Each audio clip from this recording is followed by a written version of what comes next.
welcome back to the Conscious Consultant Hour, Awakening Humanity. We've been talking this hour with intuitive and dream expert Diane Brandon. So Diane, I had a dream. Actually, I had a couple of dreams recently that I remembered. That not the whole dream, but there was like a little piece of the dream that was kind of similar.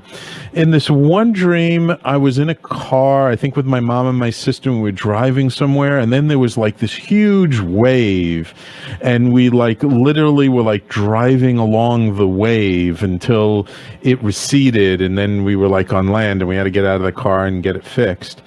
And then just, not last night, maybe night before last, I had another dream where I was in a car with someone else. I don't remember who. I'm trying to remember how it happened, but it was like we were driving, and then we like had to drive off the road over a cliff and like trying to make it to the other side. And we were like flying through the air, and I wasn't sure we were going to make it to the other side. And I had the window open, and I was like ready to jump out or whatever, to kind of like grab a hold to the rocks on the other side or something. Yet somehow, although the car didn't make it, we all made it to like the other side of this chasm, and I was like sitting on the rocks or something. And then other stuff happened afterwards, and there were other people there. But so I'm curious, this thing with, because I don't usually have dreams with cars in them. What do you think that symbolism is all about? Very, very interesting, Sam, and you answered one of the questions I was going to ask you about the frequency of having dreams about cars. When did you have these two dreams again? I had them like within the last 6 days, I would say. Ah, okay. Very, very recent.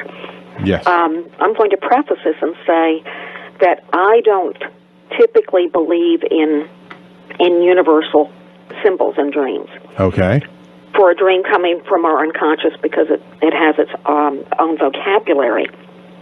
However, I have seen a few symbols that do tend to have a fairly universal meaning. Okay. Being in the car is one of them, because a car in real life takes us places. Right. So a lot of times when we have a dream about being in a car driving somewhere, it's where we're trying to go in our lives. In the first dream, you were with your mother, and I believe you said your sister? Yeah, my sister, yeah. And you were driving along, and all of a sudden there's a huge wave. Mm-hmm. But the wave doesn't take you over. You're able to ride the wave. Right. So the fact that your mother and sister were there with you in your car, this would seem to indicate something that you're doing or place you're going with your mother and your family. Okay.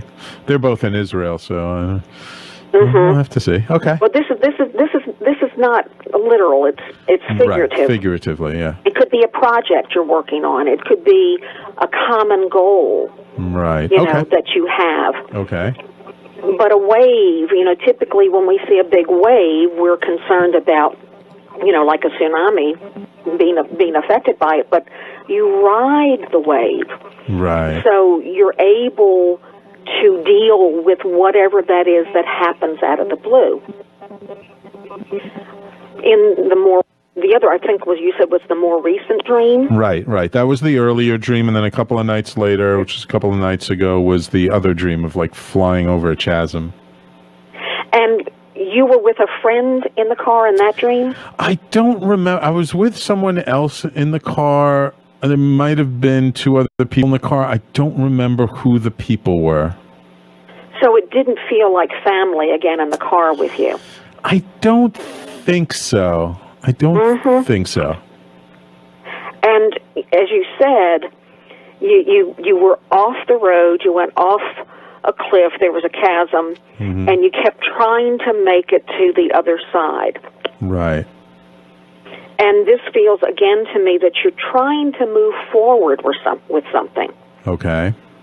Now, whether this is precognitive, indicating that there will be all these obstacles,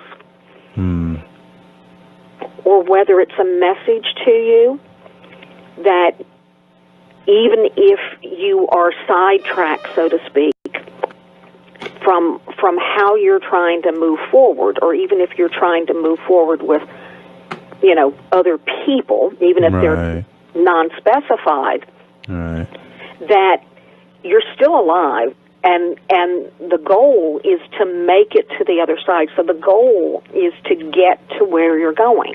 Right.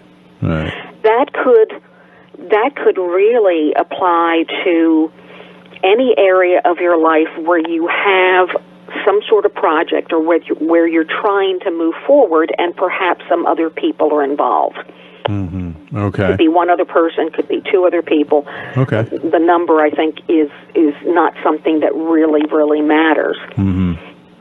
Gotcha. It could be in your private work with clients. It could be, with the radio show. Right.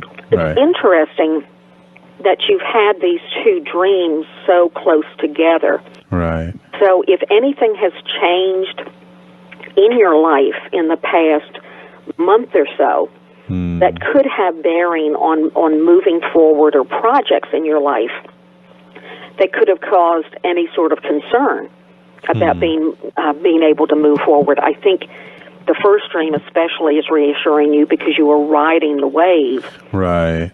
The second dream may be more what I would call reporting. It's like it's reporting to you that this is what you're trying to do. Your goal is to make it to the other side. Right. Gotcha. Does that make sense? Yeah. That makes sense. Now, the other part of this that I didn't mention, and I didn't ask you, Sam, is how did you feel in these dreams? It's like kind of when we were in the middle of things, it was a little, not a lot, just slightly a little worried, a little fearful. But then, like, once I got through it, it was like everything was fine. And it was kind of interesting. Now, was that both dreams? Yeah, both dreams. Well, and what I didn't mention is how we feel in a dream, in different parts of a dream, and how we feel when we wake up. Right. Also give clues as to meaning. And so you were a little concerned in these dreams, but you were fine. Right. So that's another huge message for you in these dreams, that no matter what is happening as you're trying to move forward with specific or even non-specified projects, you come out fine. Right. Okay. So I think these were reassuring dreams as well. Ah, interesting. Okay, yep, that makes sense. Okay, Good. Well, believe it or not, Diane, we're almost out of time. We only got a couple of minutes left. So before we sign off, if anybody wants to get in touch with you, they want to learn more about your work, where can they go to find out more information? Well, probably the best place is my website, and that is DianeBrandon.com, DianeBrandon.com. Wonderful. My books, especially The Dream Interpretation for Beginners and Intuition for Beginners, are widely available. My next book, Born Aware, Stories and Insights from Those Spiritually Aware Since Birth, will be published next year. Okay. Wonderful. Sometime between May and August, and those are probably the best ways. I am available for private consultations. I also give private lessons, one-on-one lessons in intuition. Okay. So that's it, I think. Okay, wonderful. And you work with people virtually, right? Because, a lot of our listeners are from around the world, so if they want to contact you, they could get a session or a reading with you, via Skype, Absolutely. phone, whatever. I do sessions. Most of the sessions I do are by phone, and I can do them by phone or via Skype. Okay, wonderful. Well, Diane, thank you so much for taking time out of your busy schedule. It was a pleasure having you on the show today. Oh, thank you so much, Sam. I have really enjoyed speaking with you. Wonderful. Well, thank you all so much. Of course, coming up next is our brand new show, Frank About Health, with Frank Harrison, talking all about people with major sort of health challenges still being able to go out there and thrive. And also, I just, because I know I haven't updated the commercials yet, but for those of you may have noticed that Secrets of the Sire is no longer on Friday Fridays at 11 a.m. Eastern Time. They've moved to Wednesday evenings. They're now on at 8:30 p.m. on Wednesdays. We'll be getting an updated commercial in the commercial block soon for those. So please just check our website, sign up for our newsletter to make sure that you have the latest information. You can always find us at talkradio.nyc or talkingalternative.com. Thank you all for listening, and thank you everybody on the live stream, and we will see you and talk to you next week.